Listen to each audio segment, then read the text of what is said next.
Hello दोस्तों, मैं आपका दोस्त एक्टिव भारद्वाज। आज की स्टोरी कुछ इस प्रकार की है जो आपके जीवन को बेहतर और सुखमय बनाने के लिए मैं एक छोटा सा प्रयास कर रहा हूँ एक कहानी के जरिए। तो अगर यह कहानी आपको पसंद आती है तो प्लीज़ आप हमारे चैनल को सब्सक्राइब कर लीजिए। धन और दौलत का विषय स्कूल में नहीं बल्कि घर पर पढ़ाया जाता है। शायद इसलिए अमीर लोग और ज़्यादा अमीर होते हैं जबकि गरीब लोग ज़्यादा गरीब होते हैं और मध्य वर्ग कर्ज में डूबा रहता है। हम में से ज़्यादातर लोग पैसे के बारे में अपने माता पिता से सीखते हैं। कोई गरीब पिता अपने बच्चे को पैसे के बारे में क्या सिखा सकता है? वह सिर्फ इतना ही कह सकता है, स्कूल जाओ और मेहनत से पढ़ो। हो सकता है वह बच्चा अच्छे नंबरों से कॉलेज की पढ़ाई पूरी कर ले, फिर भी पैसे के मामले में उसकी मानसिकता और उसका सोचने का ढंग एक गरीब आदमी जैसा ही बना रहेगा। यह सब उसने सीखा था जब वह छोटा बच्चा था। धन का विषय स्कूलों में नहीं पढ़ाया जाता। स्कूल में शैक्षणिक और व्यवसाय निरूढ़ताओं पर जोर दिया जाता है, न कि धन संपत्ति निपुणता पर।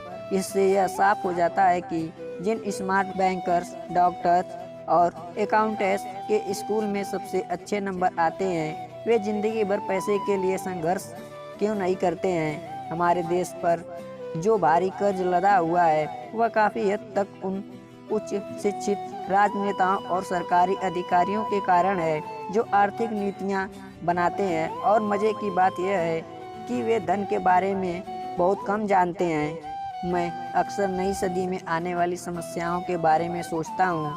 तब क्या होगा जब हमारे पास ऐसे करोड़ों लोग होंगे जिन्हें आर्थिक और चिकित्सक मदद की ज़रूरत होगी।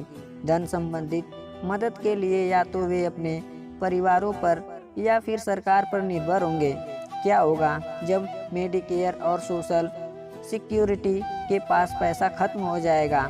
किस तरह कोई देश तरक्की कर पाएगा अगर पैसे के बारे में पढ़ाई की जिम्मेदारी माता पिता के ऊपर छोड़ दी जाएगी, जिनमें से ज़्यादातर गरीब हैं या गरीब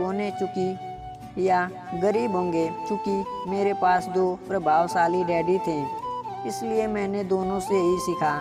मुझे दोनों की सलाह पर सोचना पड़ता था।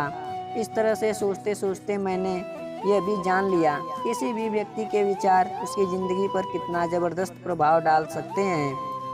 उदाहरण के तौर पर एक डैडी को यह कहने की आदत थी, मैं इसे नहीं खरीद सकता।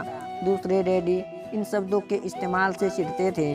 वे जोर देकर कहा करते थे कि मुझे इसके बजाय यह कहना चाहिए, मैं इसे कैसे खरीद सकता हूँ। पहला वाक्य नकारात्मक है और दूसरा वाक्य प्रश्नवाचक। एक में से बात खत्म हो जाती है और दूसरे में आप सोचने के लिए मजबूर हो जाते हैं। मेरे जल्दी अमीर बनने वाले डैडी ने मुझे समझाया कि जब हम कहते हैं मैं इसे नहीं खरीद सकता तो हमारा दिमाग काम करना बंद कर देता है। इसके बजाय जब हम यह सवाल पूछते हैं मैं इसे कैसे खरीद सकता हूँ तो हमारा दिमाग काम करने लगता है। उनका यह मतलब नहीं था कि आपका जिस चीज़ पर दिल आ जाए उसे खरीद ही लें। वह लगभग दीवानगी की हद तक अपने दिमाग को कसरत करवाना चाहते थे, क्योंकि उनके ख्याल से दिमाग दुनिया का सबसे ताकतवर कंप्यूटर है। मेरा दिमाग हर रोज़ तेज होता है क्योंकि मैं इसकी कसरत करता हूँ। ज़्यादा मैं इसकी मदद से उतना ही ज़्यादा पैसा कमा सकता हूँ। उनका मानना था कि मैं इसे नहीं खरीद सकता। कहना दिमागी यह जितना तेज काम में कड़ी मेहनत करते थे, परंतु मैंने आलस की पहचान है।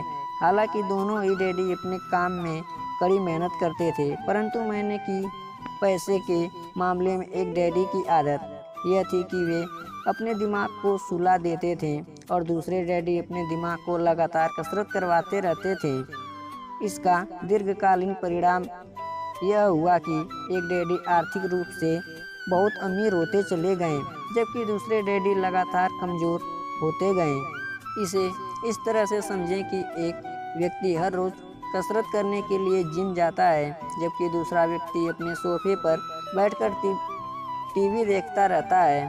शरीर की सही कसरत से आप ज़्यादा तंदुरुस्त हो सकते हैं और दिमाग की सही कसरत से आप ज़्यादा अमीर हो सकते हैं। आलस्य से स्वास्थ्य और धन दोनों का नुकसान होता है।